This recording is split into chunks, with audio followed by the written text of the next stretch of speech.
Berchout et Morav Verbotaï, nous sommes aujourd'hui vendredi et j'ai toujours préféré faire mes shiurim, au moins pour l'émission de Radio JM, que j'estime énormément. Et tous les auditeurs et auditrices qui nous écoutent depuis de longue date dans cette paracha de la semaine. La section est remplie de mystères et de secrets, mais il nous faut bien sûr rester dans la limite de la compréhension des textes. Maïmonide, dans les lois de Melachim, des rois, dans son chapitre 11, il explique, en apportant cette paracha, il explique qu'il y a plusieurs secrets, et le secret des deux Messies, Mashiach ben Yosef et Mashiach ben David, sont inscrits par allusion, par la numérique, par le secret de la Torah, c'est-à-dire le pardès de la Torah. Il apporte là-bas selon les versets d'Alach Kocham Yaakov, Zé David, Mashiach ben David, etc. Je ne veux pas allonger sur ce sujet, mais je vais d'abord décortiquer le début de la paracha. Nous allons lire ensemble les versets, et puis nous verrons si on a le temps, avec l'aide de Hachem, on plongera aussi sur le milieu de la paracha, lorsque Bilam est étonné, émerveillé, parce qu'il reçoit un Ruach HaKodesh de niveau 1 très pur, et il dit la phrase célèbre « Ma tovu alecha Yaakov » combien sont belles tes tentes Yaakov, Mishkenotecha Israël, tes demeures Israël, Kinhalim nitayu, Keganot alenaha, Kahalim nata Hashem, Karazim alemaim, etc. Il a vu que c'est comme des ruisseaux, comme des plantations aromatiques, d'après le Ba'al Tosafot. Ahalim, ça n'est pas les Ohalim. Ohalim, ce sont les tentes, d'après Rashi, c'est-à-dire des tentes d'études de la Torah. Il y a aussi qui disent, il a vu, comme explique Rashi, que les portes des tentes d'Israël ne convergeaient pas l'une vis-à-vis de l'autre, de façon à ce que l'un ne peut pas voir et ne doit pas voir la maison de l'autre, parce que le peuple d'Israël a atteint un niveau dans le désert, une haute distinction de Kedusha, et il faisait très attention de ne pas regarder la femme de l'autre, le bœuf de l'autre, la voiture de l'autre, etc. Et pour cela, Bilam s'est mis fasciné, ébloui de cette Kedusha qu'il n'avait pas lui. Et c'est là où il a commencé à comprendre qu'il ne pouvait pas arriver à atteindre le degré de Moshe Rabbeinu. Bien que nos sages aient dit que l'Okam Israël que Moshe, il n'y aura pas de prophète comme Moshe Rabbeinu Israël dans le peuple d'Israël, Aval Be'umot ha'olam Kam, mais parmi les nations, il y a eu un comme Moshe et plus grand que Moshe, sauf que dans la Touma, par des forces de sortilège et de sorcellerie, il a atteint des niveaux de Touma, Ruach HaTouma, puisqu'il extrait toute son impureté de Harare Kedem. Harare Kedem, c'est de là où Balak, qui est nommé sur cette péricope, Balak, très étonnant que le nom d'un non-juif, la Torah le pose en emblème, en titre, c'est l'artiste de cette paracha. Balak, très étonnant, il n'y a pas beaucoup de sections qui sont appelées selon les noms des patriarches ou des matriarches. Nous avons par exemple la paracha de Noach, la deuxième péricope de Bereshit. Noach, elle est appelée sur un nom, qui est Noach, qui a été sauvé du déluge, qui est un tzaddik. Nous avons aussi, après nous avons Haye Sarah, mais ça s'appelle Haye Sarah, ami de Sarah. Nous avons après la paracha de Yitro, c'est le converti, c'est le beau-père de Moshe Rabbeinu. Et bien sûr, chacun a une raison, et nos sages fusent les raisons valables et fondées sur la émouna et sur la véracité de l'homme. Et nous avons Balak. Balak ben Tzipor, nous allons la semaine prochaine, Pinhas. Tout est en accord avec les raisons que nos sages connaissent par les forces et les fondements de la sagesse, mystique et autres. Bayar Balak ben Tzipor et Kol Asher Asa Israël la Émori. Balak, lui, il voit, Bayar Balak et Balak ben Tzipor, fils de Tzipor, il voit, et Kol Asher Asa Israël la Émori. Ce que Israël, c'est-à-dire le peuple d'Israël, ou bien il y a qui disent Israël ici, ça veut dire Yaakov Avinu, qui s'appelle Israël, la Émori au Émori, puisque Rachid dit que Akadosh Baruch Hu a mis entre les mains les peuples les plus forts, le Émori. Il y a qui disent Og, il y a qui disent Sihon ve'Og, et Akadosh Baruch Hu les a mis entre les mains de Moshe Rabbeinu. Mais la suite du verset ne comprend pas, on ne comprend pas. Vayagor Moab, et Moab a eu peur, mais Pénéam, par rapport au peuple, mais beaucoup, qui Ravu. Alors qu'est-ce que Ravu? Parce qu'il est nombreux. Vayakotz Moab, et Moab s'est dégoûté, mais Péné ben Israël, à cause des ben Israël. Vayomer Moab, et il dit Moab, El Zikne Midian, au sage de Midian, Hata il a Kahal, maintenant, le Kahal, l'assemblée d'Israël, et la Hachou, ils vont lécher, et kol sevivotenu, tous nos alentours, qu'il hok, hachor, et yere kassade. Comme le bœuf mange, yere kassade, le légume du champ. Balak ben Tzipor, melech le Moab ba'etai. Et Balak ben Tzipor, il est le roi de Moab cette heure-là. C'est-à-dire, il n'était pas le roi de Moab par excellence, mais ils l'ont nommé parce qu'il n'y avait pas quelqu'un d'autre, mais nous allons expliquer par la suite quelque chose de plus profond que ça. Qu'est-ce qu'on voit? Donc, qu'est-ce qu'il fait? Il envoie des messagers à Bil'am, fils de Béor, Pétora, la localité de Pétor, Asher al-Nahar, qui se trouve à Aram Naharaim, c'est-à-dire la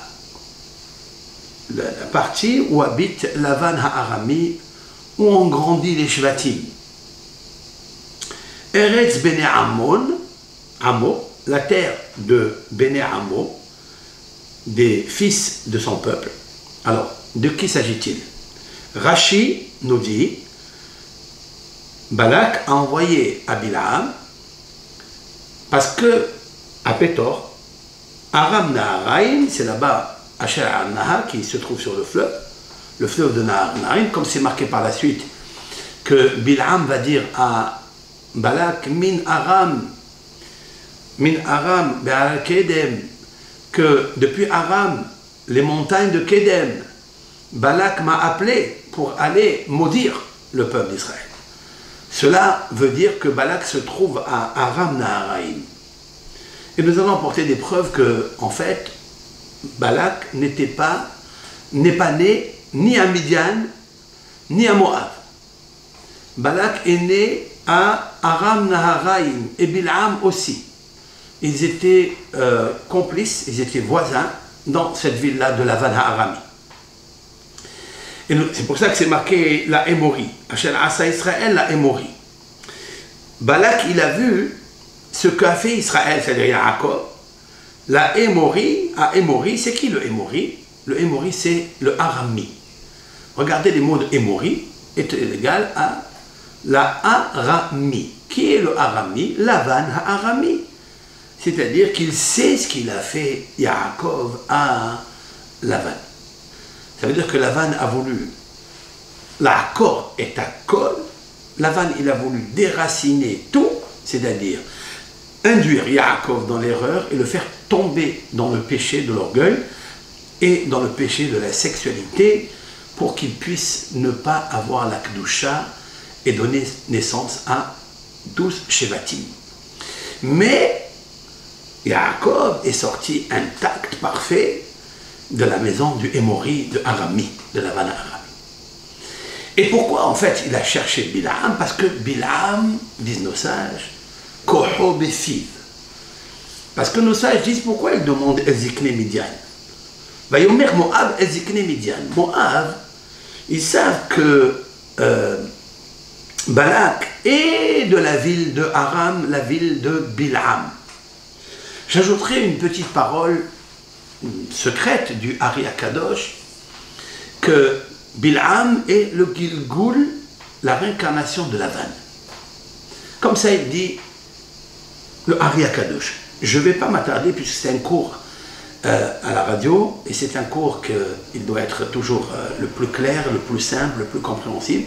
De rentrer dans des domaines un peu particuliers, il nous faut bien sûr, surtout quand on le fait par le texte oral, c'est très difficile que les auditeurs et auditrices puissent comprendre la portée des messages du Ari Akadosh. Cela peut se faire par l'écriture, avec un tableau, pour organiser le système de l'œil et de la pensée en même temps. Lorsque l'œil et la pensée, l'œil regarde et la pensée réfléchir, alors on enregistre et on comprend mieux les choses et on ne les oublie pas surtout. Il ne suffit pas de faire un cours de feu d'artifice parce que des fois le feu il s'en va et il reste que les artifices et c'est pas bon. Voyez Moab, les Zikne Midian. Moab, il dit aux Zikne Midian, et Rachid le dit, pourquoi Zikne Midian alors qu'on sait très bien qu'ils étaient tout le temps en dispute ensemble. Mais comme le dit le Midrash, à quoi ça ressemble? Ça ressemble à deux animaux qui ne s'accordent pas. Et quand il vient par exemple un prédateur pour les manger, ils se mettent ensemble pour essayer de gagner le prédateur et de le vaincre. Mais ils ne sont pas copains pour autant. Juste pour la même cause, comme dit le Midrash, que Moab et Midian étaient des ennemis, en fait. Comme il se passe aujourd'hui dans le monde, que des fois des ennemis, ils se mettent ennemis pour l'Am Israël. Mais en vérité, ils se mettent amis, pour l'Am Israël, mais en vérité, ils ne s'accordent pas ensemble. On peut le voir dans tous les temps, et même aujourd'hui d'actualité. Alors ils ont demandé, qu'est-ce qu'il a de particulier le peuple d'Israël? Pourquoi il a gagné le Hémori? Il dit parce qu'ils ont un homme parmi eux qui s'appelle Moshe Rabbeinu, mais Koho Befib. Moshe Rabbeinu, il a une force dans sa bouche. C'est quoi la force de sa bouche qu'ils ont remarqué, Anshi Midian? Alors bien sûr, il y a beaucoup de commentaires, mais il me semble que la bouche de Moshe Rabbeinu était pure, et que Moshe Rabbeinu, ses prières sont acceptées par Akadosh Baruch Hu. Quand il a fait les prières, tout a marché parce qu'il était un homme de Emouna, un homme de prière. Puisque Moshe Rabbeinu levait les mains pour prier à Akadosh Baruch Hu, est-ce que c'est ses mains qui font la guerre? Est-ce que c'est ses mains qui gagnent la guerre? Qui perdent la guerre? Non. En fait, c'est pour lever les mains vers Akadosh Baruch Hu, pour dire que toute ma force, moi, Moshe Rabbeinu, que j'ai la force dans mes mains, elle n'est pas dans mes mains, elle est entre les mains de Akadosh Baruch Hu et je l'exprime par la prière. Je suis le sujet, le Eved de Akadosh Baruch Hu. En fait, le mot Emori veut dire aussi Amar. Amar, ça veut dire parler. Vous savez que Amar, El Malé Rahamim, c'est-à-dire l'Éternel est plein de miséricorde. C'est ça l'acrostiche du mot Amar. Aleph Mem Resh, El Malé Rahamim. Je prie à Akadosh Baruch Hu miséricorde. Car il nous faut toujours prier à Hachem par le biais de la miséricorde, ne jamais, bien entendu, demander une prière parce que c'est un dû, parce que tu ne recevras jamais la prière. Elle ne sera jamais exaucée, parce que si tu demandes par un dû, ça veut dire un digne. Et un digne, tu es très très loin d'être parfait et propre de l'iniquité et surtout de tes problèmes d'orgueil vis-à-vis de toi-même et de ton égoïsme. C'est la raison pour laquelle il nous faut toujours va être hanan à la chaîne, il faut hamina, il faut des supplications à Akadosh Baruch Hu. Comme l'a expliqué Rabbi Haim al-Attar, de mémoire bénie, bientôt c'est ça là, samedi soir, dimanche soir, Be'azat Hashem, toujours un petit mot de Rabbi Haim al-Attar. Et il nous faut savoir que et je dirais aussi, puisque c'est ouvert, hein, c'est ouvert, je je me permets, c'est de, comme le Rav Pinhas Cohen, Shalita, le Rosh Kollel, le fondateur du Bet HaMidrash Mordechai, Birkat Mordechai, c'est ça, bien il organise tous les années, et ça va tomber donc dimanche, la Hiloula de Rabbi Haim El-Attar, Be'atat Hashem en Florida Palace. Donc je vous demande en son nom et en mon nom, moi aussi, de venir nombreux et d'aider cette institution qui est valable, valeureuse, très belle institution. Beaucoup de jeunes étudiants qui viennent se former, des Kollelman qui enseignent. Et Baruch Hashem, on connaît la valeur de ce Rav. Alors donc, que le Zchut de Rabbi Haim El-Attar et le Dvar Torah que je vais dire maintenant soit le protecteur du Ham Israël et fasse réussir cette soirée avec l'aide de Hachem. Rabbi Haim El-Attar a dit, s'appelle Rabbi Haim El-Attar Or HaHaim HaKadosh. Il a expliqué dans la péricope, dans le Deutéronome, Va'et Hanan el Hachem Va'et Haïl est mort. Va'et Hanan, j'ai supplié, et Hachem, Hachem, le tétragramme. Ba'et Haï, cette heure-là, les morts en disant. Alors, explique le Rav que pour obtenir un exaucement d'une prière, il nous faut 4 conditions. La première, Ba'et Hanan, c'est d'être quelqu'un qui supplie à Kadosh Baruch. Alors il y a des gens beaucoup qui demandent comment on fait une prière, comment le mazal peut arriver, comment on fait la parnassa. C'est très simple. La parnassa, elle se fait avec la tendresse du cœur. Voilà. Quand tu as la tendresse du cœur vis-à-vis de Akadosh Baruch Hu, alors tu envoies ta requête à la bonne adresse. Et l'Éternel, avec tendresse, il reçoit et il te dresse la main pour te recevoir. Ça, il nous faut le savoir. Va être Hanan, Hanina, Hanina ben Dossa. Hanina ben Dossa, le docteur de la Mishnah, qui est prié et les prières s'exaucer. Pourquoi? Hanina ben Dossa. Hanina, ça veut dire supplication. Tu dois supplier à Kadosh Baruch Hu. Alors, quelle est la définition de supplication? Ça veut dire quoi? Ben, supplication, comme ça veut dire, si vous allez chez un roi, ou bien vous avez un problème avec un litige pécuniaire ou autre, vous allez voir un avocat ou vous allez voir un juge, comment vous arrivez chez lui?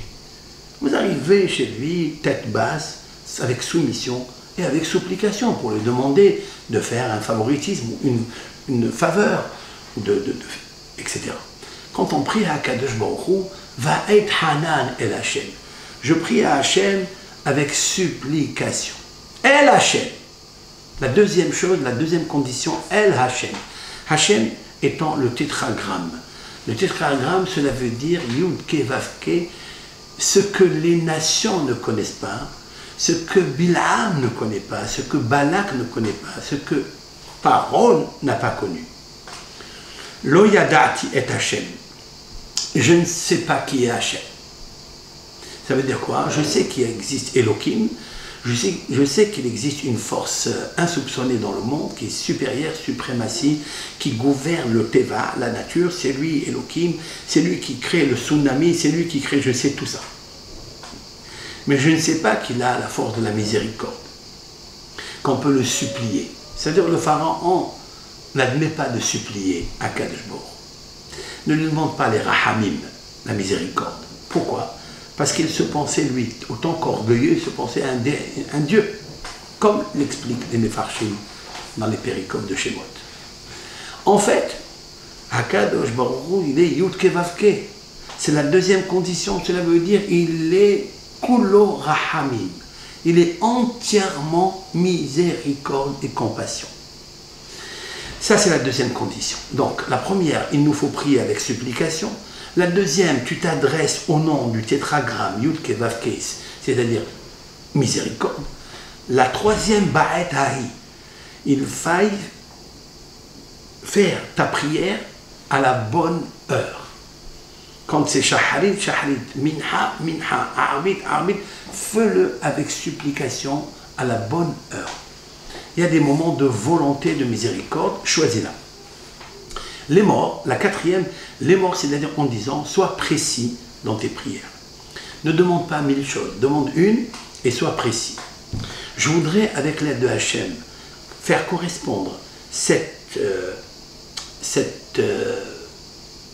explication merveilleuse du Rabbi Haim Ben Attar dans ce que Rashi, au nom de nos sages, nous disent que Moshe Rabbeinu, lorsqu'ils ont demandé qui est leur chef et quel est son pouvoir, ils leur ont dit Zikne Midian, puisqu'il a habité à Midian, c'est là où il s'est marié, Moshe Rabbeinu avec Tzipora, avec son beau-père Yitro, il a dit Koho Befiv, sa force elle est dans sa parole. Eh bien, si on veut trouver la force de Moshe dans sa parole, eh bien, je vais la trouver maintenant, comme il explique Rabbi Haim Ben Attar. Va'et Hanan el Hashem va'et Ailumor. Qu'est-ce qu'il parle ici? C'est Moshe Rabbeinu. Il veut rentrer en Eretz Israël. Et il demande à Hachem, voici comment il faut prier à Hachem. Sauf que Hachem, là-bas, ne lui a pas accordé. Parce qu'il avait déjà gravé le décret que Moshe Rabbeinu ne rentrerait pas en Israël pour plusieurs raisons. Ça n'est pas un châtiment, une punition. Au contraire, dans le mal, Moshe Rabbeinu a vu le bien, comme l'explique le Zohar et le Midrashim. Maintenant, Moshe Rabbeinu, c'est lui la force de la parole. C'est ça. Bayar Balak ben Sipor et Asher Asa. Israël l'a émori. Le peuple d'Israël a fait la émori. À qui? Alors j'ai expliqué une première explication, c'est Israël, Yaakov Avinu, qui s'appelle Israël l'a émori à Lavan. Mais maintenant je reviens à Israël, le peuple d'Israël, grâce à leur maître Moshe Rabbeinu, Moshe Rabbeinu est le clan d'Israël entier est introduit dans la Neshama de Moshe Rabbeinu. Et la émori, c'est les morts. Les morts, cela veut dire en 10 ans. C'est quoi les morts? Alors les morts, c'est bien sûr d'une façon précise, comme l'a dit Rabbi Haim Ben Attar, de mémoire bénie. Mais la émori, à l'intérieur, le mot Amar. Aleph Mem Resh El Malé Rahamim. C'est-à-dire que tu dois toujours prier à Kadosh Baruch Hu de bonté. N'essayez pas d'aller chercher d'autres ségoulottes et d'autres choses. Priez à Hachem Itbarach Melachon Amar. Ba'et Hanan Amar. Cela veut dire avec El Malé Rahamim. Je répète, El Malé Rahamim est égal à Amar. C'est ça les morts. Lorsque tu pries avec ces 4 conditions, et surtout avec miséricorde, avec clémence, avec soumission, la tendresse du cœur, pas la force du cœur. La force du cœur est égale à la tendresse du cœur. Alors, je peux couper le mot les morts en 2. Lamed Aleph Mem Resh, Lomar. Alors, il n'y a plus d'amertume. Si quelqu'un se trouve dans l'amertume, voici l'amertume, parce qu'il prie et les prières ne reviennent pas avec des bons rapports favorables, puisqu'il attend encore, il s'angoisse encore. Il faut savoir que tu n'as pas bien prié. Tu dois t'isoler dans un endroit, dans la synagogue surtout, et tu dois prier devant le Sefer Torah vraiment, avec beaucoup de soumission et beaucoup de tendresse du cœur. Tu prieras à El Malé Rahamim. Et c'est ça en fait que Balak il a vu. Il a vu que si le peuple d'Israël a gagné le Hémorite, qui était très puissant, c'est par la force de la parole. Ça c'est une chose. Mais, pourquoi Moshe Rabbeinu, il a réussi à avoir la tendresse de son cœur et de prier avec soumission? Alors que j'ai une grosse question. Lorsqu'une personne est montée d'élévation à élévation, évolution à évolution, dans l'échelle la plus haute de la prophétie, la plus haute de la modestie, est-ce que l'homme ne peut pas avoir un tout petit peu d'orgueil, de se dire, regarde, Akadosh Baruch Hu a exaucé toutes mes prières. Y a-t-il une place à ce cœur plein de sagesse, plein de grandeur, une place de soumission et de supplication? Y a-t-il une place ou pas? On ne voit que oui. Mais est-ce possible? Regardez, si on regarde nous, pourquoi nos prières elles n'agissent pas? Pourquoi nos prières de la Hamida, quand on fait la prière à voix basse, la tête elle est en l'air. À peine on commence à la prière, la première beracha, on est déjà à la fin de la prière. C'est incroyable. On n'a jamais pensé, on ne s'est jamais arrêté à méditer. Pourquoi on n'est pas concentré? Alors deux choses l'une, où tu n'as pas besoin en fait de demander à El Malé Rahamim, tu n'as pas besoin. Ou bien ton cœur, il est saisi déjà par l'orgueil. Et par l'orgueil, tu ne peux pas prier à Kadosh Baruch Hu. Pourquoi? Parce que c'est marqué que la personne qui est cupide ne demande pas à Kadosh Baruch Hu. Il ne lève pas les yeux à Kadosh Baruch Hu. À plus forte raison que s'il a de la haine dans son cœur, il a de la rancœur sur l'un et sur l'autre, il ne peut pas attendrir son cœur et se soumettre à Kadosh Baruch Hu pour la simple raison, parce que si en fait tu es déjà dans la situation de haine, cela veut dire qu'il te manque, et pardonnez-moi de le dire, la vraie Emouna. Tu n'as pas la Emouna. Si tu n'as pas la Emouna, donc ton cœur, il est plein de colère. Il est plein de haine. Tu ne veux pas demander pardon à Hachem, parce que toi, tu ne veux pas pardonner à l'autre. Si tu ne veux pas pardonner, ça veut dire que tu penses que tout arrive à cause de l'homme. Et c'est là toute l'erreur de la Emouna. Il faille s'adresser à El Malé Rahamim pour qu'ils envoient les Rahamim, c'est-à-dire de la matrice de la miséricorde. Mais il faille que ta matrice à toi, elle soit aussi miséricorde. Sinon, tu n'as rien compris dans la prière. La prière, c'est quoi? C'est tefila. Tefila vient du mot tefela.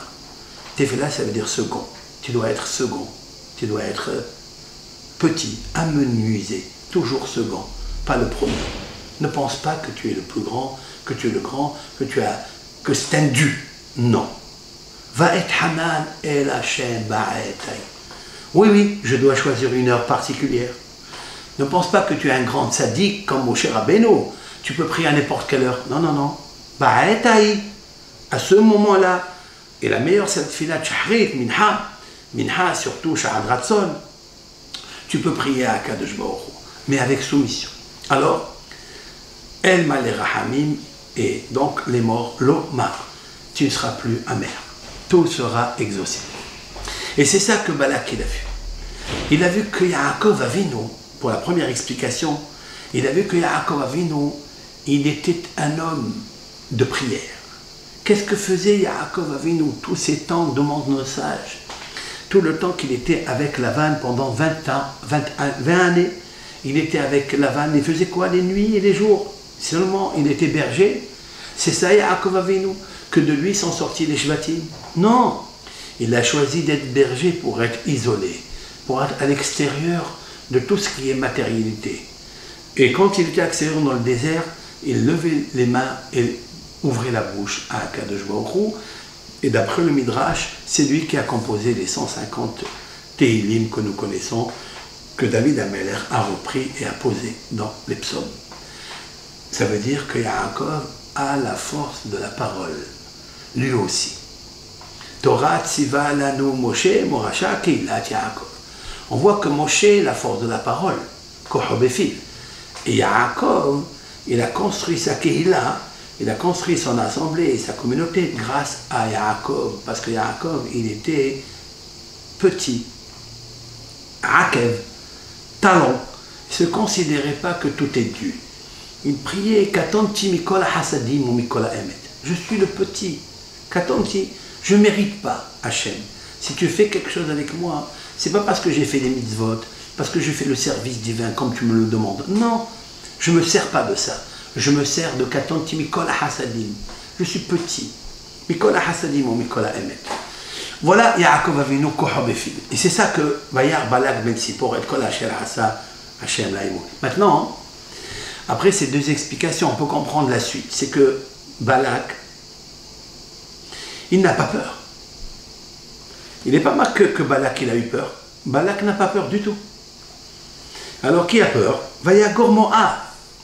Sauf que Balak, qui est descendant de Lavan à Arami, puisqu'il habite là-bas, et Bil'am, qui est le Gilgoul de Lavan à Arami, d'où il a appris le sortilège. Alors, dit le Zohar Kadosh, c'est rapporté dans le livre de Pituhi Hotam de Rabbi Yaakov Behsera, Sidna, Atzadik, Amlouban, Kadosh, Rabbi Yaakov Behsera, que son mérite soit se déverse sur nous, amen, eh bien il faut savoir que comment il s'appelle, Bil'am, il allait allaiter les forces d'impureté de Azza et Azaël. Ce sont deux anges qui sont tombés du ciel parce qu'ils ont été repoussés de Mahane à Kedusha, du camp de la Kedusha. L'Éternel les a repoussés parce que leur nom indique la raison pourquoi il les a repoussés, Azza et Azaël, parce qu'ils étaient durs. Ils étaient forts et durs, puissants. Azza et Azaël. Il les a fait tomber, c'est marqué dans la paracha de Bereshit, que Hanephilim ayou ba'aretz. Hanephilim, c'est-à-dire ce sont des géants, hommes qui ayou ba'aretz, qui étaient ba'aretz. Tous les géants sont ba'aretz. Qu'est-ce que c'est ayou ba'aretz? Oui, ils étaient maintenant ba'aretz, mais avant ils étaient bashamaïm. Et ils étaient dans le ciel. Et c'est pourquoi on les appelle Hanephilim. Hanephilim vient du mot Nofel. Nofel, ça veut dire tomber. Ils sont tombés d'où? Ils sont tombés du ciel. Et à Kadosh Baruch Hu, et ceux-là, ils se sont mariés avec des femmes. Ils ont vu que les femmes étaient belles.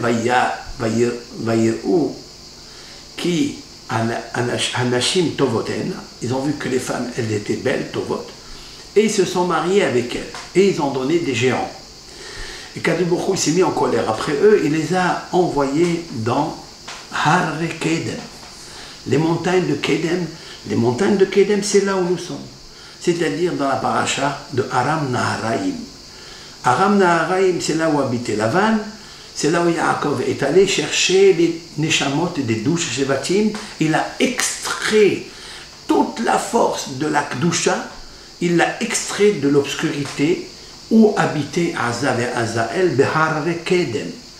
C'est la raison pour laquelle Abraham Avinu, vous vous rappelez, Bene Ketura, il les a envoyés Eretz Kedem, il les a envoyés dans la terre de Kedem, c'est à Aram Naharaim, c'est là-bas à l'est, et c'est là-bas où il leur a donné des cadeaux.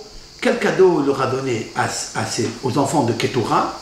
C'était sa femme, la deuxième femme, après Sarah, il y a qui dit c'est Hagar. Il a donné Matanot, il a donné des cadeaux. Quel cadeau? Shemot Akishufin, c'est-à-dire les noms, c'est-à-dire c'est les formules, les combinaisons par lesquelles on peut pratiquer des sortilèges d'une source de la Touma. Il leur a donné à eux, qu'est-ce que ça veut dire il leur a donné? Il a dit, prenez cela, je vais vous séparer de Yitzhak Avinu. Yitzhak Avinu doit être Ola Temima, il ne doit pas s'occuper et être influencé par les forces de la sorcellerie et de l'impureté. Donc il l'a renvoyé à Akedem. Qui a profité de tout ça? Lavan. Et en réincarnation, ça sera Bil'am Aracha, Balak aussi. Balak aussi, il a profité de ça puisqu'il se trouve de Aram Naharaim. Et on va voir que Balak, en fait, dit le Hari Akadosh, Balak, sa force était dans ses mains. Et Bil'am, sa force était dans sa bouche. Et Yaakov Avinu et Moshe Rabbeinu, leur force était dans leur bouche et dans leurs mains. Regardez quand Moshe Rabbeinu, il prie, il lève ses mains. Vous vous rappelez? Lorsque Aaron et Hur tamchou biadav, Aaron et Hur, concernant la guerre de Amalek, Aaron et Hur, Aaron à droite et la main droite de Moshe, et Hur, le fils de Myriam, le neveu de Aaron, le neveu de Moshe à gauche, il soutenait les mains de Moshe. Et Moshe Rabbeinu, il priait avec sa bouche. C'est ça, Vayhi Yadav Emuna. Qu'est-ce que ça veut dire que Moshe Rabbeinu, les mains étaient la Emuna? Parce qu'en fait, les mains de Moshe, c'était les mains de l'action, de la vérité. Mais toutes les mains de Moshe, ceux qui ont pris la Torah les mains qui ont pris la Torah que Hachem lui a donnée et qui a fait descendre de Har Sinaï par ses mains. Mais quelle est sa force? C'est sa bouche. Kohob et fil. Mais jamais il s'est enorgueilli de ses mains. Comme Yaakov Avinu. Yaakov Avinu, il travaille avec ses mains. Il a travaillé pour Rachel 7 années et pour Léa 7 années et 7 années pour le troupeau. Il a travaillé. On travaille avec ses mains. Il a pris les brebis, il les a mis ensemble. Après, il a tout tout ce qu'on fait avec ses mains. Mais l'essentiel, El Emouna, c'est parce qu'il prie à Akadosh Baruch Hu. Il a composé toutes les chansons tout avec l'air. Chaque Tehillim, il a son air. Chaque Tehillim, il a son secret, il a son avantage, il confère à beaucoup de choses qu'on demande dans ce monde. C'est le Tehillim. Qui a composé cela? Yaakov. Donc Yaakov, il a la force de la parole et il a aussi la force des mains. Tandis que Moshe Rabbeinu, sa force est dans sa parole, mais il travaille aussi avec les mains. Il a écrit le Sefer Torah, à la fin de sa vie, il a écrit 13 Sefer Torah. En un jour, Moshe Rabbeinu a écrit 13 Sefer Torah. Il a distribué un à chaque chevet, tribu, et l'un, il l'a gardé dans le Haron HaKodesh. Donc Moshe Rabbeinu, c'est quelqu'un qui travaille avec ses mains, mais qui prie avec sa bouche. Jamais il est tombé dans le piège, c'est ma force, c'est mes mains qui ont fait ce beau, bel immeuble, cette beau architecture, ce beau canevas. Toujours, et c'est ça que Balak n'avait pas et Bil'am n'avait pas. Il leur manquait l'un à l'autre ce que Moshe Rabbeinu et Yaakov avaient, c'est-à-dire la parole, la prière, mais la prière avec supplication et aussi le travail avec ses mains. Balak avait la force dans les mains, Bil'am avait la force dans la bouche. Alors Balak il s'est dit, Bil'am n'a pas la force dans sa main, moi j'ai pas la force dans ma bouche, je vais me joindre à lui. Il a envoyé des émissaires à Bil'am ben Beor, Pétora. C'est quoi des Pétora? Pétora, ça veut dire Shulhan. Ça veut dire Shulhan. Rachid dit, c'est comme ce Henvani, ce banquier, où tout le monde vient à la table, chez lui, pour changer, faire l'échange de l'argent, changer ça, échanger ça. Ça veut dire quoi? Il n'avait pas d'échange, mais il échangeait avec lui des conseils. Tous les rois avaient besoin de conseils. Chez qui ils allaient? Ils allaient chez Bil'am Aracha. Bil'am avait la force de conseil. Il avait la force dans sa bouche. Mais il ne travaillait pas. Tandis que Balak était Haroutz. Il était quelqu'un qui travaillait. Qui avait la force dans sa bouche? C'est Lavan. Mais il n'avait pas le travail. Lavan n'avait pas le travail. Lavan ne travaillait pas puisqu'il attendait que sa richesse augmente.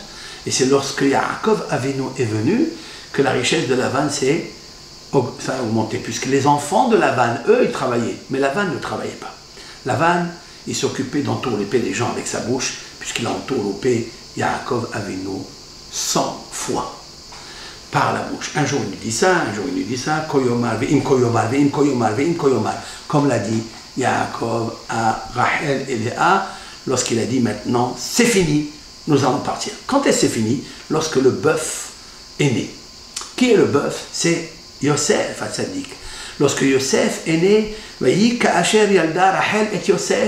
et ce fut lorsque Rachel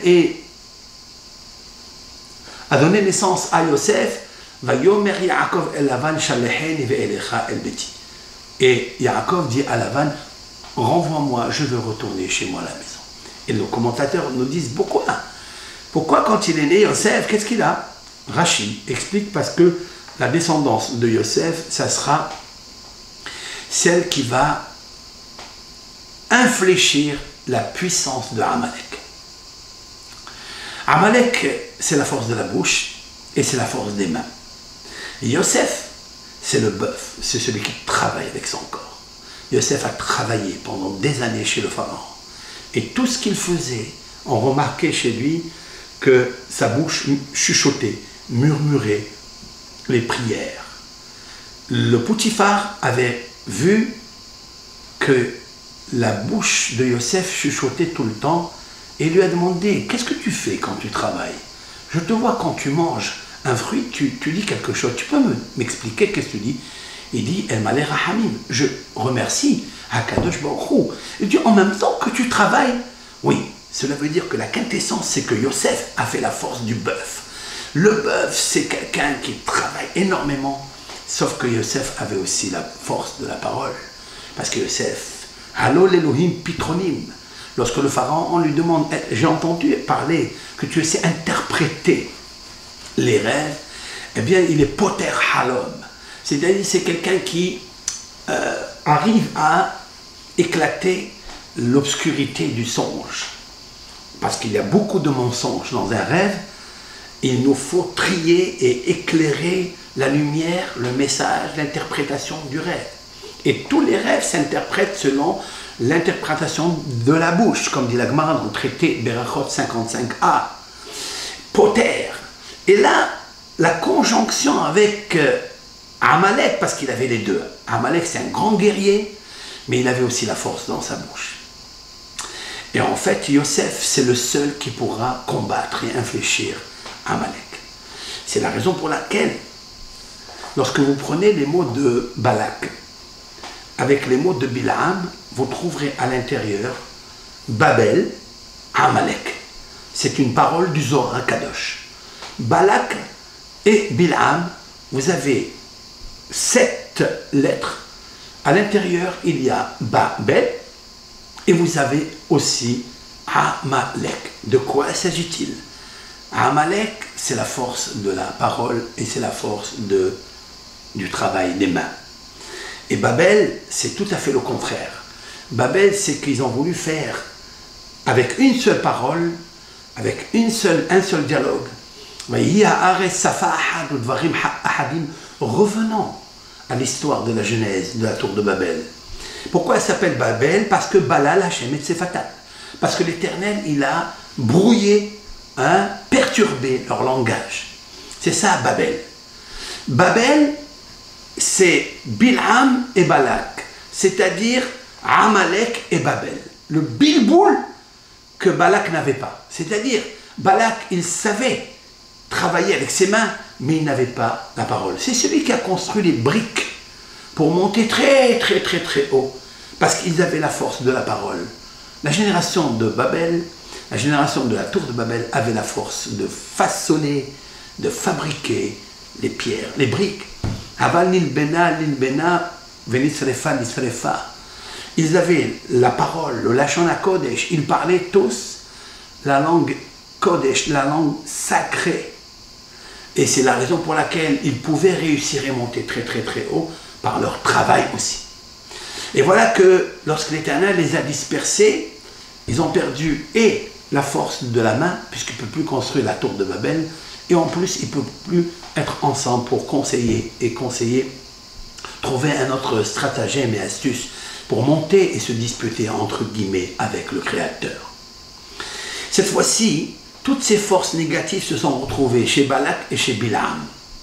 Sauf que Balak, il a reçu les mains, la force des mains, et Bilam a reçu la force de la parole.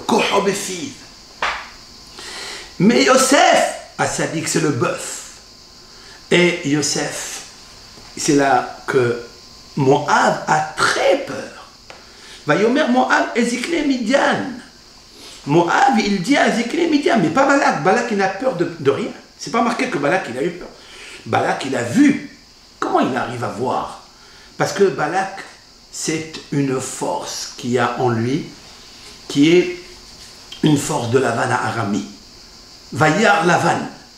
Au sujet de Lavan, c'est marqué Vayar, et il a vu Lavan. Ça veut dire quoi? C'est une vision prophétique, une vision qui est allaitée par les forces d'impureté de la sorcellerie, qui vient de Hare Kedem, c'est-à-dire de l'Orient, c'est-à-dire du Kedem. Kedem, c'est là où se trouve Azav et Azael dans ces montagnes, et c'est là-bas où Bilham et Lavan partaient et recevaient les forces de Touma, d'impureté. Balak, il a vu des choses extraordinaires. Et Kol Asher Asa Israël a émori la force de la parole. Alors ils ont dit à Zikne Midian, mais pourquoi ils arrivent à gagner toutes ces guerres? Et puis c'est ainsi, Ata ila hachu hakal et kol sevivotenu. Ils vont lécher, ils vont déraciner, qu'il hor hashor et yere kasade. Comme va déraciner le bœuf. Là, il cite le bœuf. Ça veut dire on rejoint la force de Yosef avec la force de Israël, Yaakov, et la force de Moshe Rabbeinu. Moshe et Yosef et Yaakov se sont inscrits ici, et les trois, ils avaient la puissance de la parole et du travail. Et c'est là où Bil'am ne peut pas contre ça. Sauf que Balak va s'associer avec lui. Et il envoie Pétora. C'est de Pétora, cette localité de Pétora. Asher al-Nar, qui se trouve sur le fleuve. Eretz Bene Amo, qui se trouve à Aram Naharaim. Har Kedem. Nikrolo. Comme l'explique Rashi. C'est quoi Pétora? Pétora est égal. Pétora, c'est poter. Poter, cela veut dire interprète. Comme explique Rashi, poter halomot haya. Bil'am était un interprète des rêves. C'est normal, puisque toutes les interprétations de tous les rêves se font par la bouche. Koho besid. Mais, il lui dit, écoute, le bœuf, il va tout raser ici. Le bœuf, c'est Yosef, l'interprète, par la force de la bouche. Et lui, il a une plus grande supériorité, c'est qu'il a aussi le travail des mains. C'est que Yosef, c'est un bosseur, comme le bœuf. Un bosseur qui ne s'arrête pas toute la journée de construire et de construire, binyan et binyan et binyan, parce qu'en fait, il a la force de Bina que Bil'am n'a pas. Bil'am, il a la force, mais pas le cœur. Il a la bouche, mais pas le cœur. Parce que Bil'am, disent nos sages dans le traité talmudique Sanhedrin 110, nous disent comme ça. Pourquoi il s'appelle Bil'am? Pourquoi? Parce que son père, il l'a appelé comme ça. Non, parce que dans Bil'am, il y a Bala'am. Il veut par sa bouche avaler le peuple d'Israël. Hine'am yatsa mi Mitzrayim. Il y a un peuple, il lui dit Bil'am, Bala'am, avale le peuple qui vient de sortir d'Égypte. Mais ce peuple-là, il s'appelle aussi Kahal. Il s'appelle Kahal l'assemblée. C'est qui Kahal? C'est Kahal Kehilat Yaakov. Il est l'assemblée, la communauté de Yaakov, le père de Yosef. Yosef, c'est le bœuf. Qui l'a appelé bœuf à Yosef? Ben son père. Dans la paracha de Vaïhi, Yosef bénit Yaakov, le patriarche, le troisième, béni par la bouche, par la force de la parole. Il bénit Yosef et il lui dit Ben Porat Yosef, Ben Porat Alehaïm. Il lui dit tu es très fort, très puissant, Mimeget Shamaim. Et il parle là-bas de la terre. Il parle de la terre, il parle du ciel, parce que Yosef est relié avec la terre, puisqu'on a vu combien il a travaillé en Égypte, comment il a fait prospérer la récolte de la terre d'Égypte. Et il est aussi, Kel Shaddai, il est aussi associé à la parole. Halol Elokim Pitronim. Moshe Rabbeinu va bénir Yosef. À la fin de sa vie, il va bénir Yosef et il va dire Bechor Shoro Hadarlo. Bechor, c'est le premier-né. Shoro, c'est le bœuf. Hadarlo, il est beau. Mais Karne Rehem Karnar. Et les cornes du Rehem, ce sont ces cornes Bahem Amim Yenagah, avec lesquelles il va encorner les peuples. De quoi s'agit-il? Est-ce que Yosef, c'est un bœuf qui encorne les peuples? Non, c'est que Yosef, ses cornes à lui, ce sont ses paroles. C'est la bouche. Mais sa bouche, elle est reliée avec son cœur. D'où je sais qu'elle est reliée avec son cœur. Parce qu'en fait, Paro, lorsqu'il a interprété les rêves et il a vu que c'était vrai, c'est ça qu'il avait vu dans le rêve, il lui a dit En hacham venavon kamora. Il n'y a pas dans ce monde un homme sage et intelligent. Navon vient du mot bina, bina vient du mot binyan. Ça veut dire que Yosef, il a la sagesse, la horma. La horma, c'est l'anagramme du mot herma. Her, c'est le gosier, c'est la gorge. Ce sont les 28 lettres de l'alphabet. Her, koah. Parce qu'il y a 27 et il y a une qui englobe toutes. C'est horma. Les mots koahma. Les mots herma. Her, c'est her, ochelit am. C'est la gorge. Ce sont les lettres gutturales, palatales, dentales, labiales. Ce sont les lettres de la bouche, la sonorité des lettres de la bouche qui sortent du cœur. Venavon, navon c'est bina. Bina c'est le cœur. Bina uba halev mevin. Patah Eliyahu Navi Pinhas dit dans sa Pitihat Eliyahu Navi, Bina, c'est quoi Bina? Où se trouve l'intuition? Liba se trouve dans le cœur. Uba, et grâce à la Bina, halev mevin, le cœur comprend. Si le pharaon, qui était l'homme le plus structuré de l'époque, de l'antique Égypte, l'homme le plus puissant dans l'infrastructure, dans la sorcellerie, dans l'astronomie, par les hartomim, les conseillers, a donné un diplôme, il n'y a pas de sage et d'intuitive comme toi, ça veut dire que toi, Yosef, tu es sage parce que tu as la force de la parole et tu es aussi intuitif parce que tu as déjà vu dans le rêve qu'il fallait économiser les 7 années d'abondance pour affronter les 7 années de famine. Pour cela, il faut être un vrai constructeur et un vrai homme qui a le sens de l'intuition. C'est toi, Yosef. Donc Yosef, il a les deux.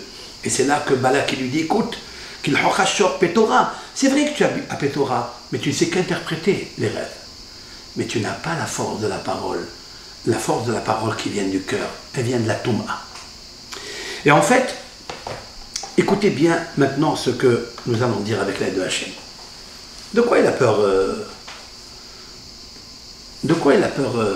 Balak? Et de quoi il a peur Bila?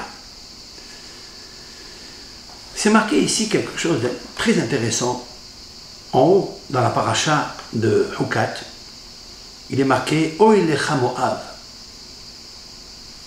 Lorsque le peuple d'Israël a chanté à Hachem, dans la paracha de la semaine précédente, c'est marqué Oilecha Moab.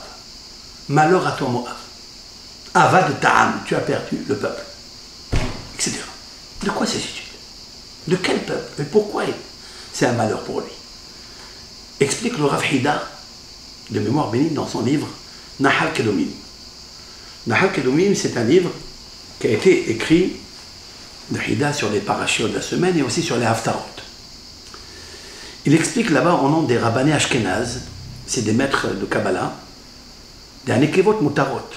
On sait très bien que les filles de Moab sont permises à venir à se marier avec l'Assemblée d'Israël. Les filles de Moab ont gagné le peuple d'Israël. Ils peuvent se marier avec. Si elles sont converties, on peut les prendre. Mais Moab, lui, les mâles, les hommes, sont interdits à venir. Oy lecha Moab. Malheur à toi, Moab. C'est tout. Pourquoi? Parce que tu n'as pas fait le hesed avec ta main. Il fallait faire le hesed avec ta main. Lorsque le peuple d'Israël est passé dans ton territoire, il fallait donner de l'eau et du pain au peuple d'Israël qui avait soif. Et toi, tu ne l'as pas fait. Oh, il est Moab. Malheur à toi, Moab. C'est ça, Vaillard. J'explique avec l'aide de Hachem. Vaillard Balak ben Sipor. Vaillard. Qu'est-ce qu'il a vu? Vous avez regardé dans le mot Vaillard. Dans le mot Vaillard, vous trouverez le mot Oi, c'est-à-dire malheur.